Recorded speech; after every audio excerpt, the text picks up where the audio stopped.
hardcore saved my life. And that's why it's such an honor to introduce to you guys our friends. You know who they are. Please welcome IanMacKaye and Kevin Seconds. Thanks, Joe. Hello, everybody. About, let's see now, 40-some years ago, 43 years ago, well, actually, let me go back a little bit. I got into punk rock, and it was a game changer because it gave me a sense that there was actually something of like a nutritious way of approaching music and of life. Like you can actually engage with other people, you can investigate new ideas, and you could also push back against a mainstream that seemed toxic, clearly. And I felt marginalized. I knew other people who felt marginalized, and we ended up connecting through music with each other. As a young kid at that time, I would have been 17 when I first started going to shows, or 16 actually. But the older punks who were already kind of established were kind of like, oh, you're cute. They used to call us teeny punks in DC, which made us want to beat them up. And but we felt like, all right, we're teeny punks. We're gonna own that. And I started to think like, well, are there other kids who are into this? And at some point early on, I don't know how on earth this happened, but these fucking kids from Reno, Nevada, we connected. Kevin and I started talking on the phone and writing letters to each other. And it was insane. You think about it. I'm from Washington, D.C., which was really just a backwater at that time. Like I know people like, oh, but D.C. had such a huge scene. Sure, but how many people here can name like a prominent rock band from D.C. from 1975? Angel. Wow, okay. Oh. Deep cut. How many people here have Angel records? Okay, 3. I did. All right. I tip my hat to you, sir. So really, punk is what put DC on the map, which, by the way, was the slogan on Discord Records, right? Putting DC on the map, which is a joke, because obviously DC's on every fucking map, right? But we thought, this will be funny, putting DC on the map. But in some ways, there was a cultural, like, we put our DC on the cultural map to some degree. Like, music does that. Do you want to say something now? Yeah, exactly.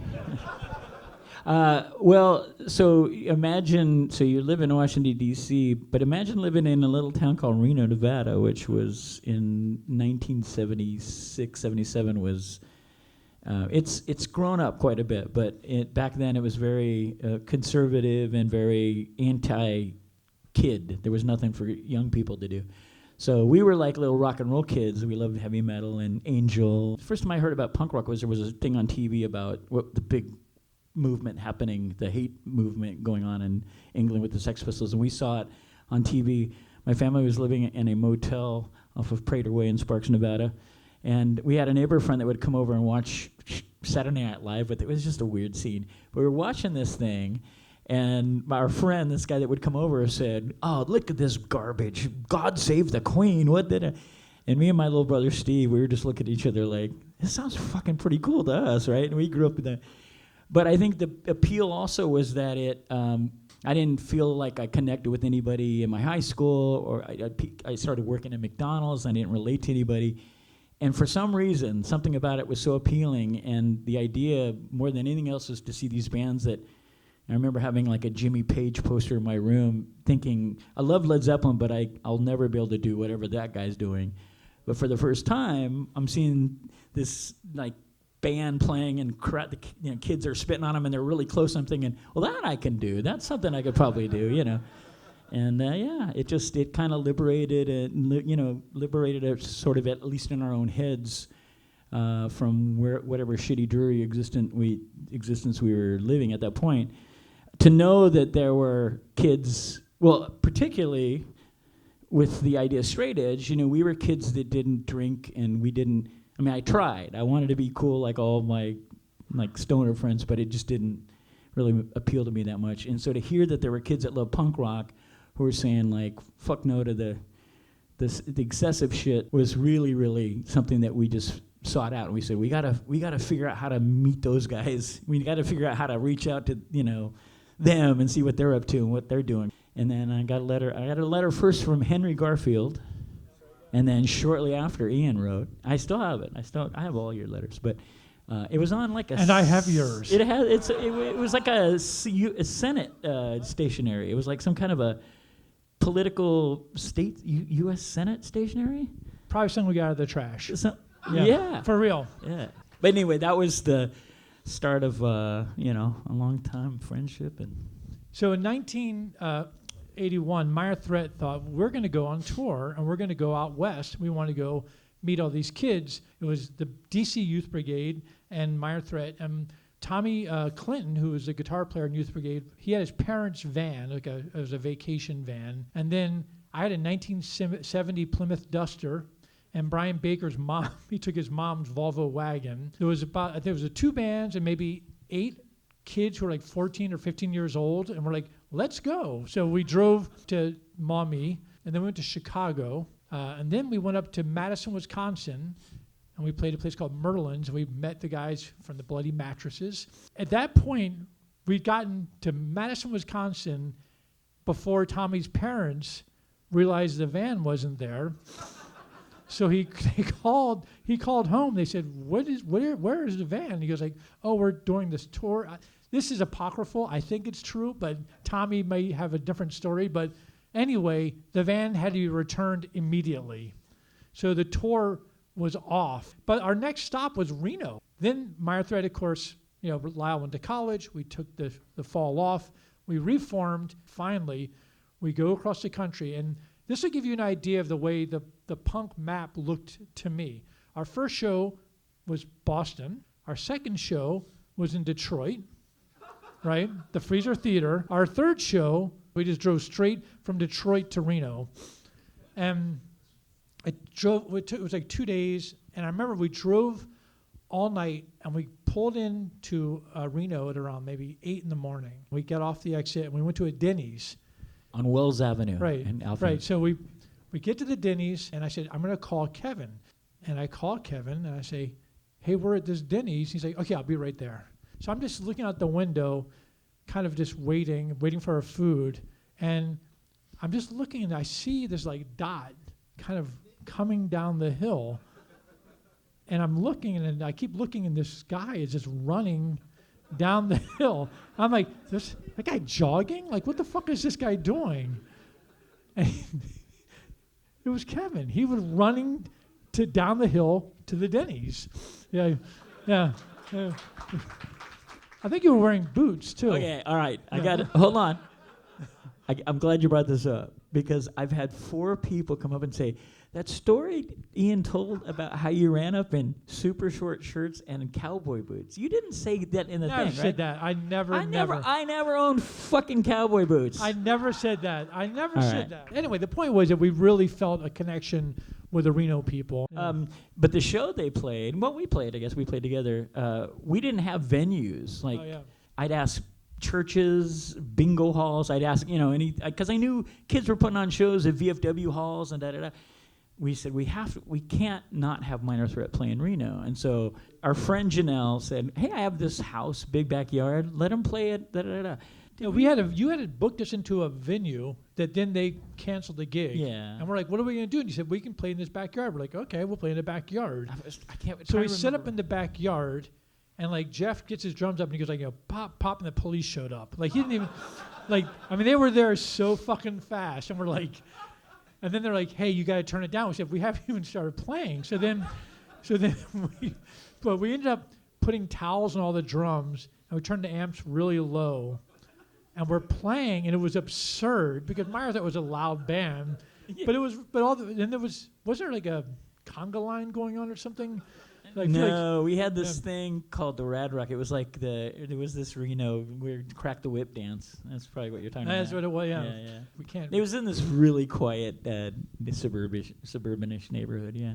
So I was a real advocate for starting your own label. For instance, like the BYO guys out here, like Sean and them they had their own label, but I was really interested in kids having a label because I thought every town should have its own label to document its own scene. It just seemed like the way we could make a really strong network if everyone would just really focus on their own scene. So I kept telling Kevin, you should start Skino Records, right? I was like, you should start your label. And he was like, yeah, you're right. It's a good idea. But I just couldn't make it happen. I just kept trying to This has gone on for years. He when I go to make a decision, I'm like, is Ian's voice still in my? Yes, there it is. It's like, don't do that. You should do this instead. Here's the thing.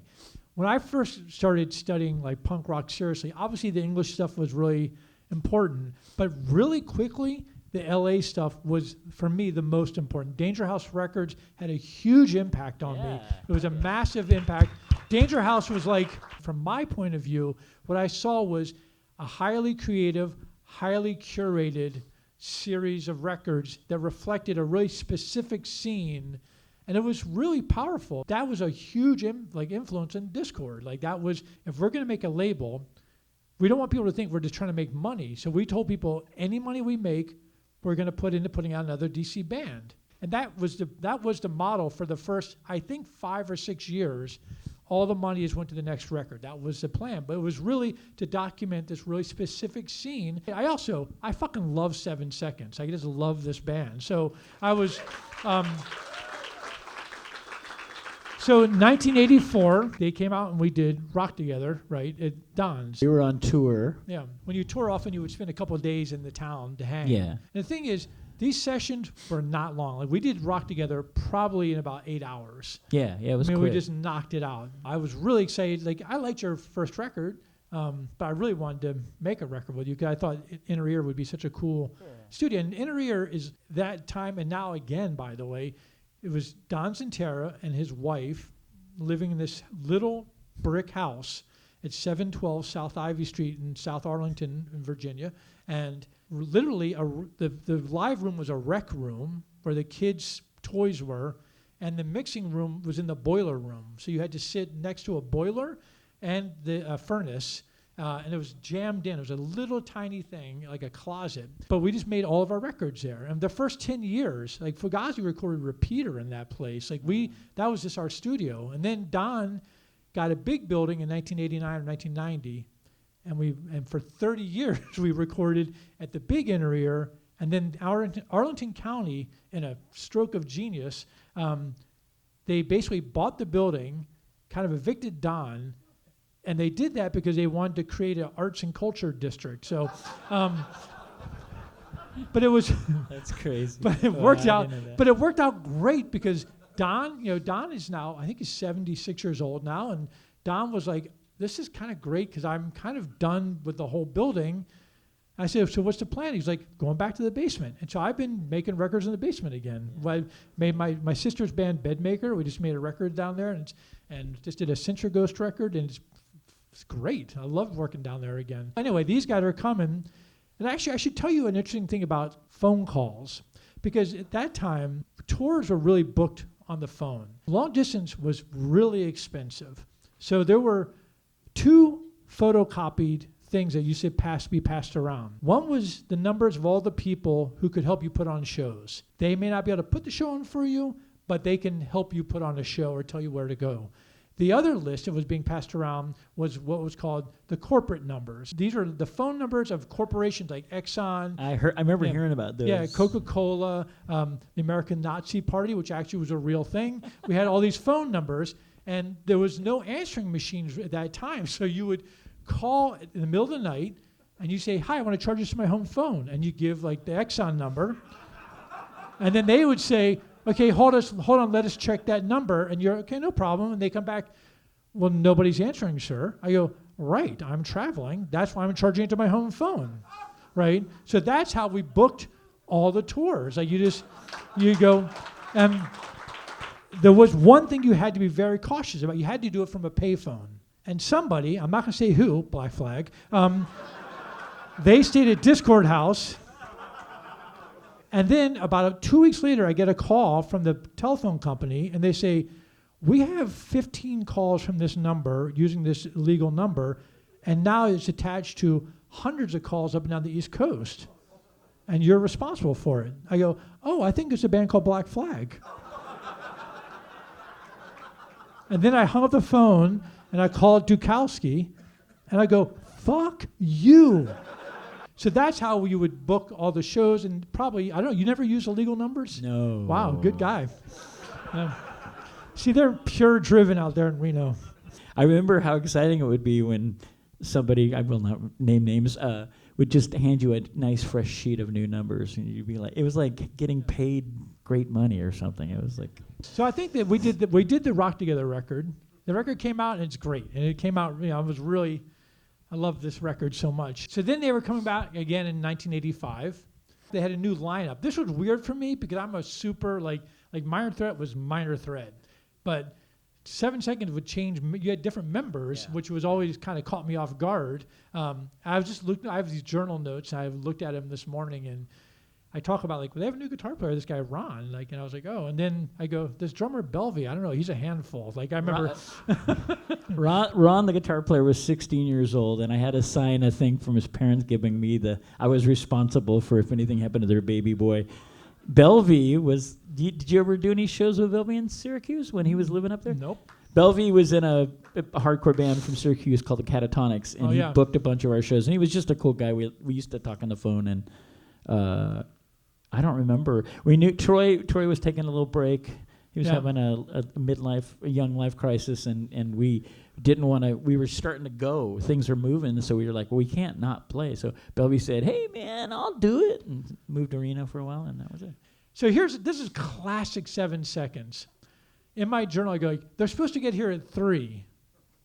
So I'm waiting and waiting and waiting, and around 4:30, Kevin calls and says, we're in New Jersey.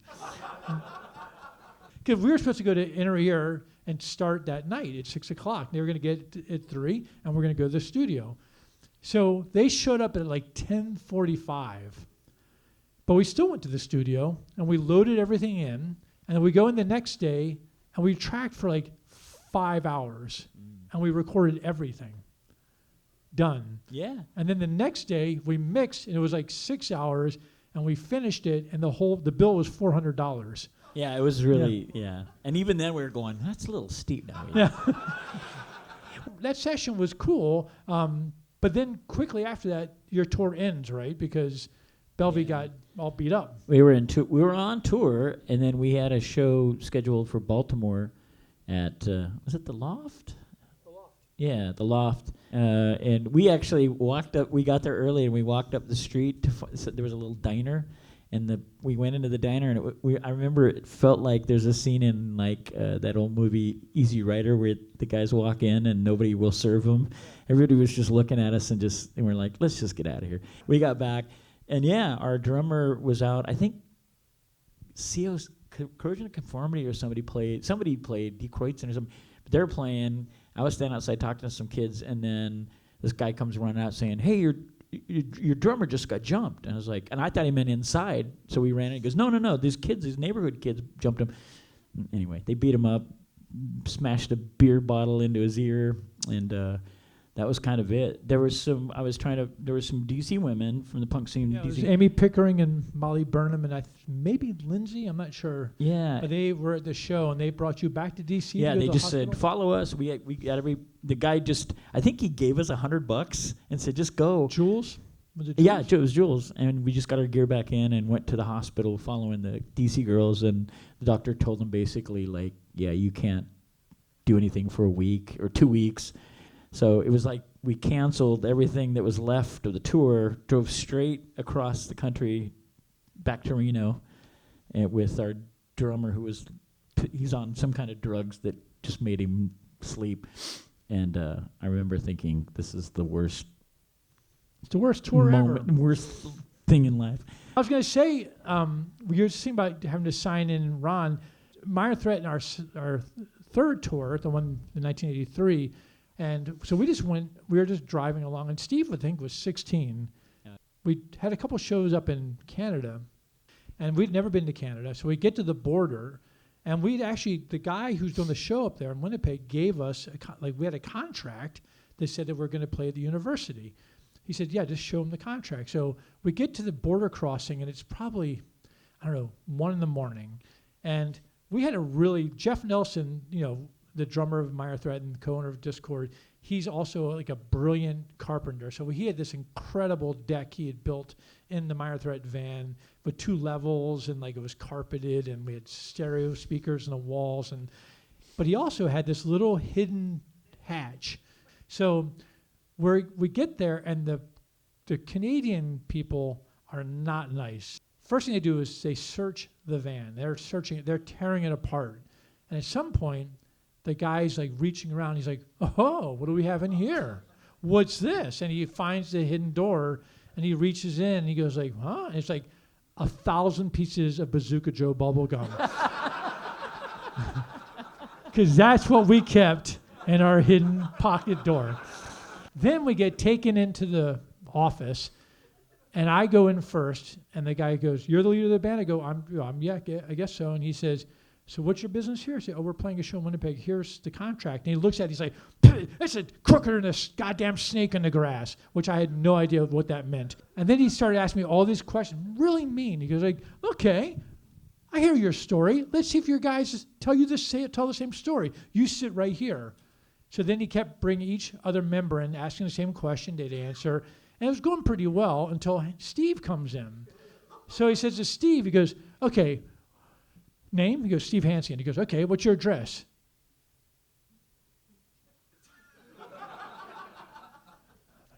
"Steve, tell him the address." He's like, "I don't know my address." I'm like, "You don't know your address?"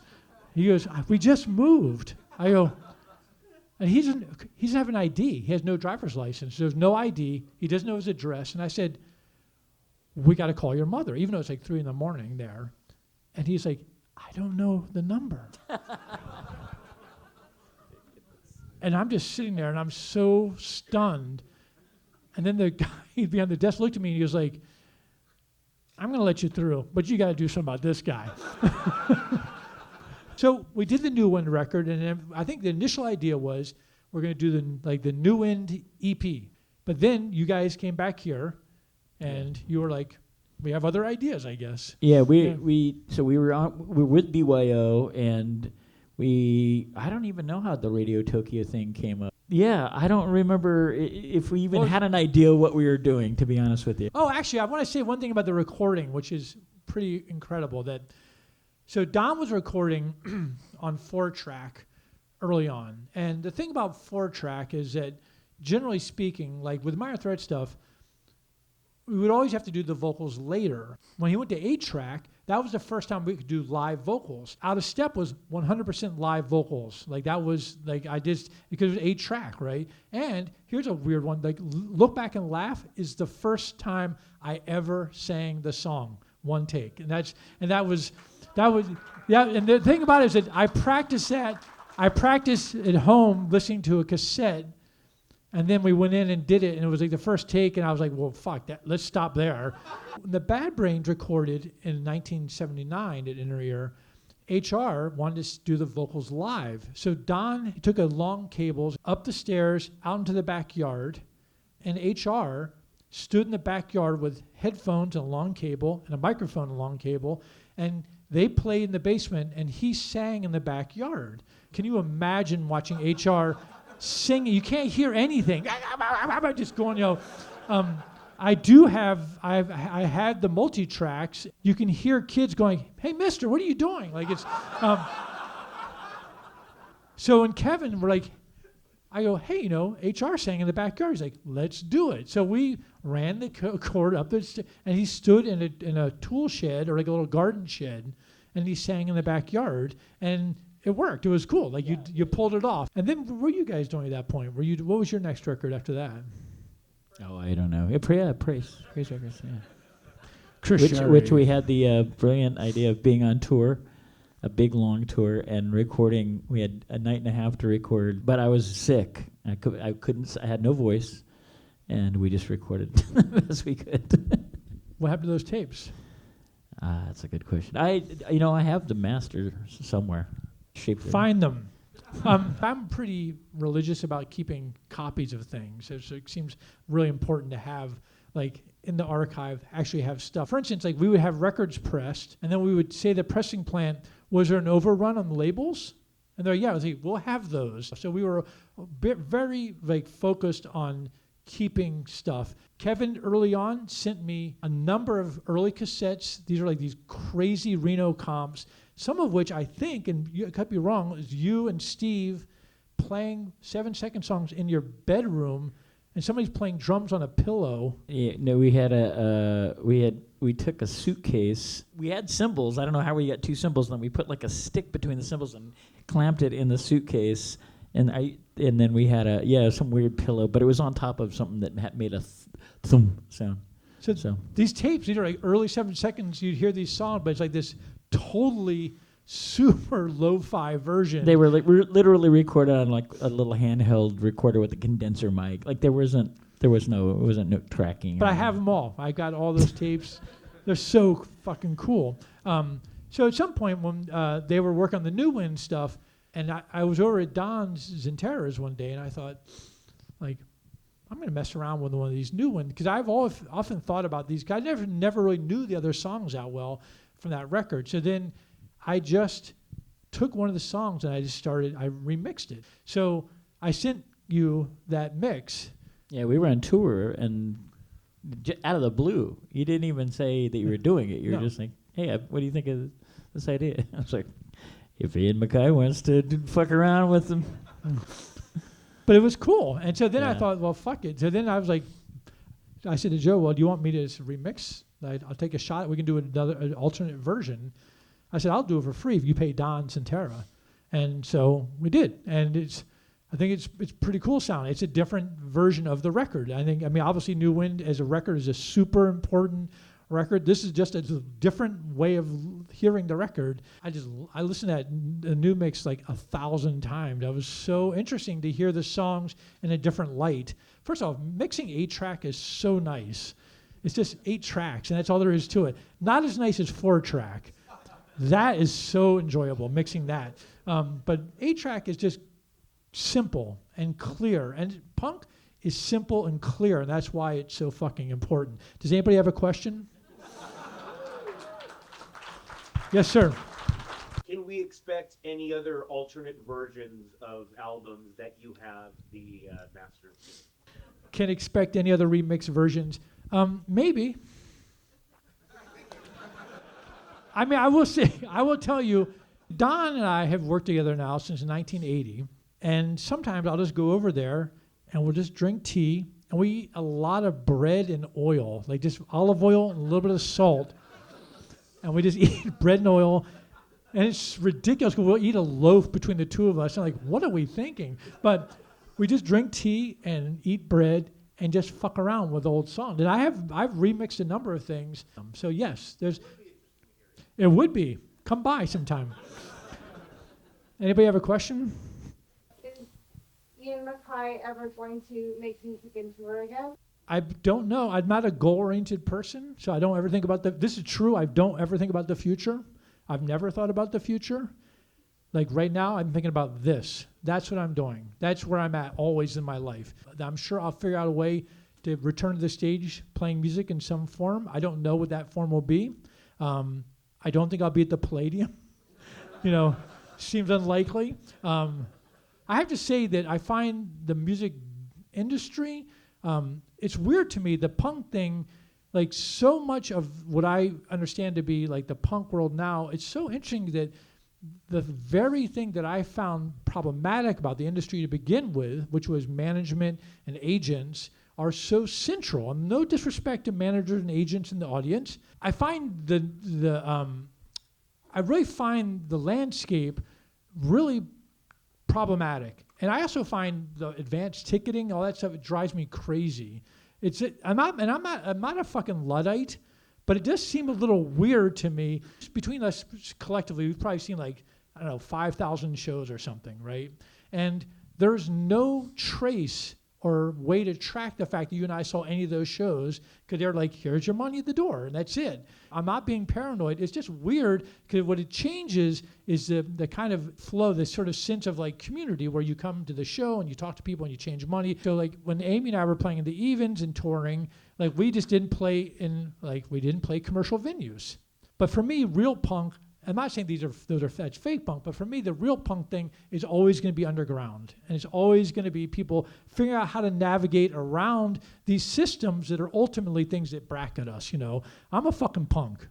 That's what I'm interested in. I want to keep fucking with the system. Yes, sir. What do I think about the state of indie? I don't know. The thing is, to me, in the industry, there's a thing called indie, which is obviously not indie because it's on a fucking major label, right? So it's just another racking device, right? But then there's actually independent music, or alternative. Do you remember alternative music was another racking device? The point I'm trying to make, though, is that there's still there's so many people doing really interesting, super obscure, eccentric music. And do I think it's important? Of course it is, because there's obscure, eccentric music that needs to be documented. And the thing, people said to me at one point, like, well, why did you decide to do a DIY? As if we had any fucking choice. There will always be some form of music that nobody takes seriously or nobody can understand, and people who it means something to said, we're going to document it. The underground is where it's at. That's how we survive the fucking storm. Somebody asked Kevin a question. Tell us about the Rex. Skino. The Rex were a Reno, Nevada, all-girl band. They formed in 1980. They were sort of like our little sister band. The very first few 7-second shows were made up of primarily women. We met at Rocky Horror Picture Show, and they were the only other freaks that we knew of in the city of Reno, and so we all just kind of bonded together. And when we were coming together, we had our first show at this funky rock and roll bar. Yeah, they were a great band. They didn't go for very long, but they were, if you think about it now, of music that's come out since then, they were pretty ahead of their time, like what they were doing musically, and they were just a huge part of our scene, and just they had a Bessie and Joan who ended up being in Imperial Teen, and Lynn was in Sister Double Happiness. They had a fanzine called Paranoia, like a great, really well done fanzine, and they were just huge in our scene. Yeah, Reno was super. When you got there was boys and girls for sure. It was a really vibrant scene. Oh, there. They made this little insert on your first demo tape. It says, the reason is now forgotten. I don't know if they decided to return the interview about a month later to record a second tape. Do you remember the reason? Oh, yeah. I was high as a motherfucker. There's whole albums he doesn't remember making, man. He's doing the first demo. So the first demo, we recorded the first time in February of '81, Minor Threat. And we recorded everything, and we just weren't happy. We just didn't think it sounded great. We just wanted a better. So we took it as like, okay, it's a demo.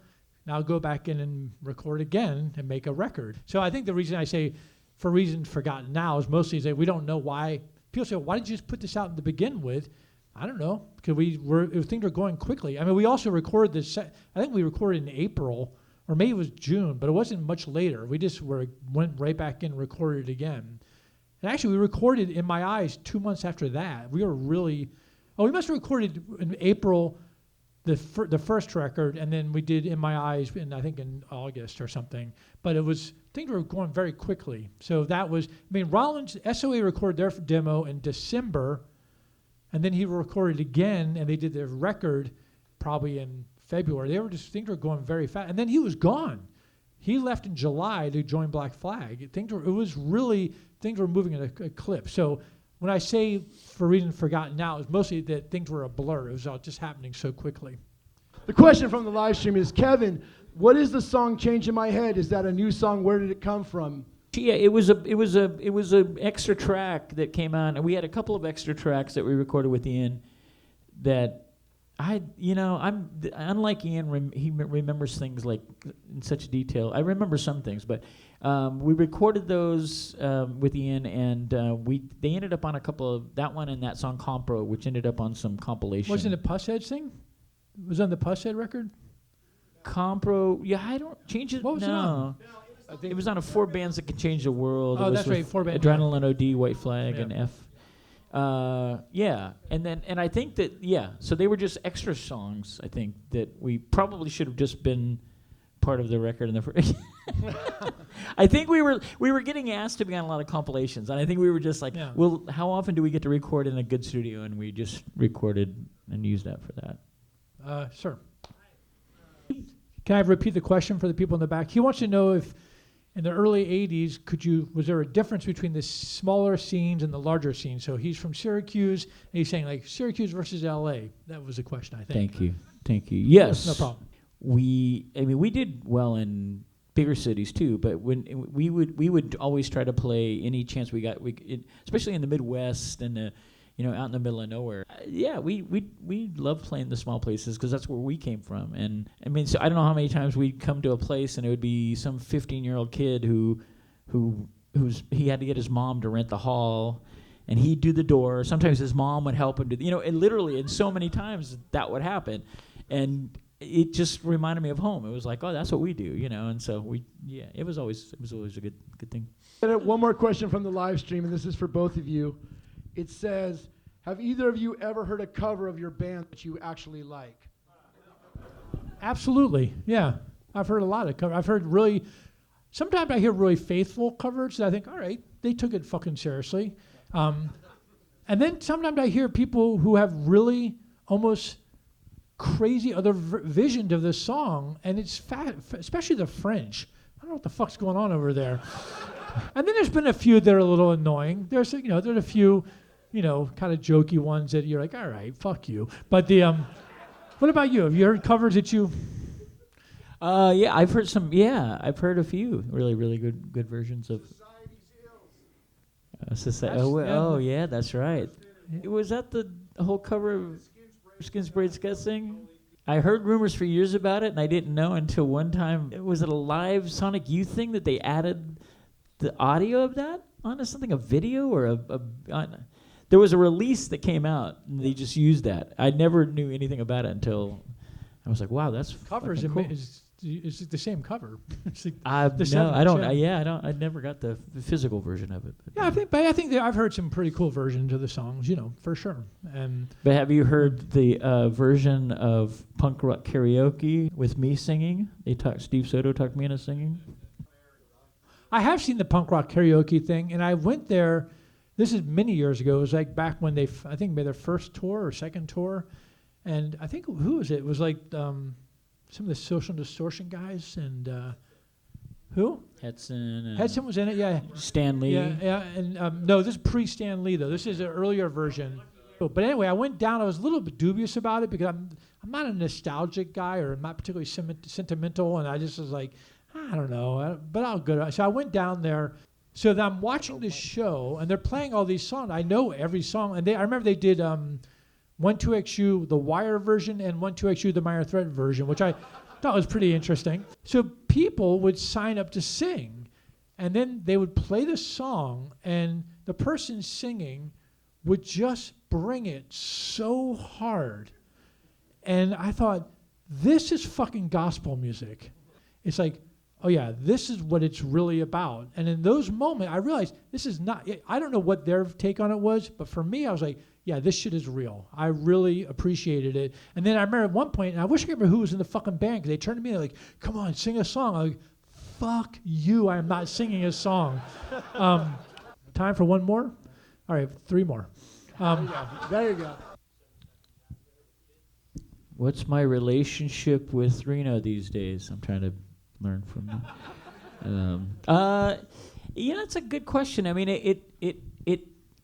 when I lived in Reno, I had to live in Reno. My family, my mom said we need to find a place where we can work, and Sacramento isn't happening, so we moved to Reno, and it just, I hated it for the first 3 years.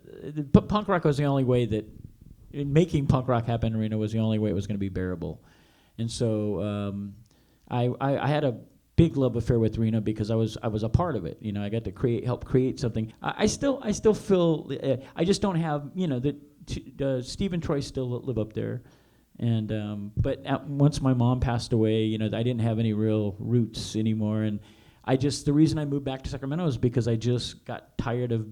I wanted to make things happen in Reno so badly, and I like for shows, and all it was getting was like rednecks coming to my mom's apartment and, throwing shit through the window. It was like, it was still regarded as being this satanic, crazy, thing So it was just I don't have much of a relationship with Reno at this point, but I love playing up there. You know, like I go up there and I have really fun shows, and I don't know. It's nice that we got to have a really nice few years making things happen in an otherwise pretty shitty place, I guess.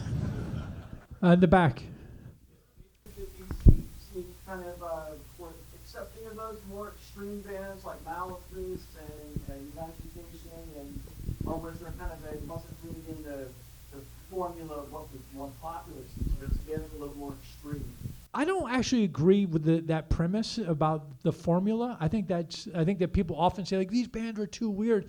They were weird on their own. That's their own thing, So like sometimes people are like, I don't get it. Why didn't people like our band? I go, because you made your bands like the way you wanted to, and that's what they appealed to the people. It wasn't like this one band was so like they were manipulating everything. It was just there was some bands that really spoke to more people and some that spoke to less. There's a lot of bands from DC they're pretty obscure that I actually think are incredible. Like I think the band Antelope is phenomenal, but that record, no one will buy those records. And a band like Lungfish, who we put out more Lungfish records than anything, like they're deeply loved. But if those guys sold like 4,000 records, I mean, when someone talks about formulas, I always think that's kind of a red herring, really. Like it's like people make the music they make. And I actually thought United Mutation and Malefice and all the bands that are coming out of Virginia, the DSI stuff, they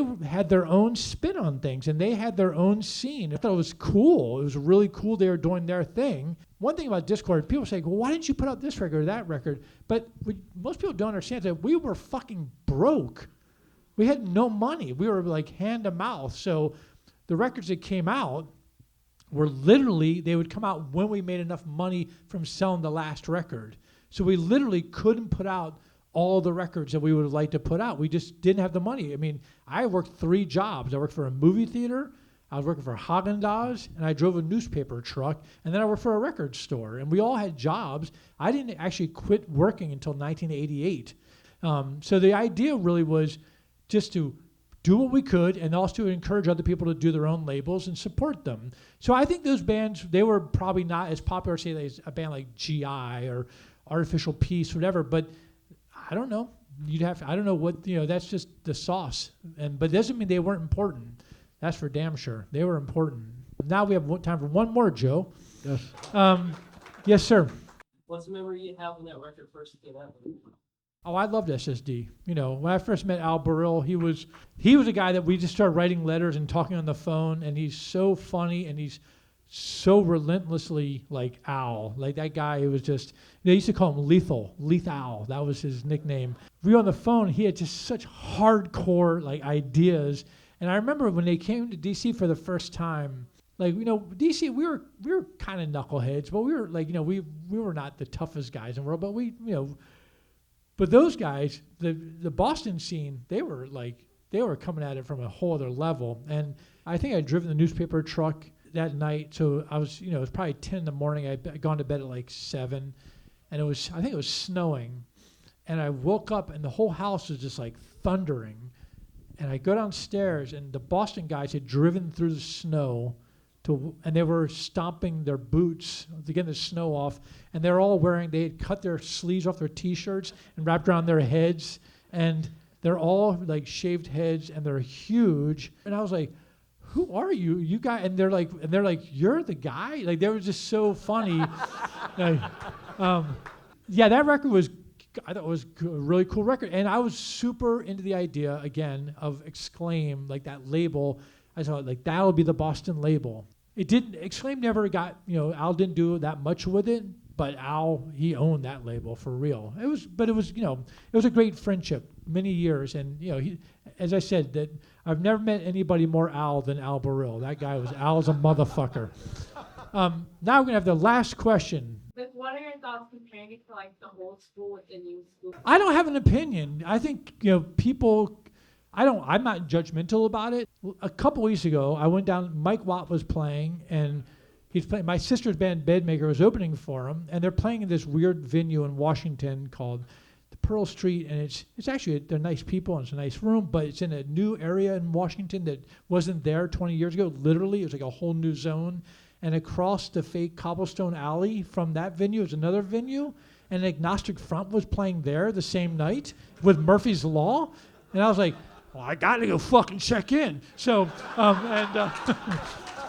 so in 2025, walking into a venue right off of a fake cobblestone alley and seeing Agnostic Front and Vinny, who's fucking 70 and kicking ass, seeing them do that song and the crowd just going crazy, it was glorious in its own right. So I'm not really, I didn't think like, well, that's stupid, they're doing it wrong. I don't think that. I think they're doing what they're doing. And I feel like music is like that always. I mean, when I see people hurt each other, yeah, fuck that. I'm not interested in that. You know, I'm not going to provide music for violence. That's not going to be my thing ever. But I think that when I see kids do crazy dances or do something weird, that makes me super happy because it shows that I hope that their bodies are responding to what they're hearing and they're getting fucking free. Thank you very much. Thank you, guys.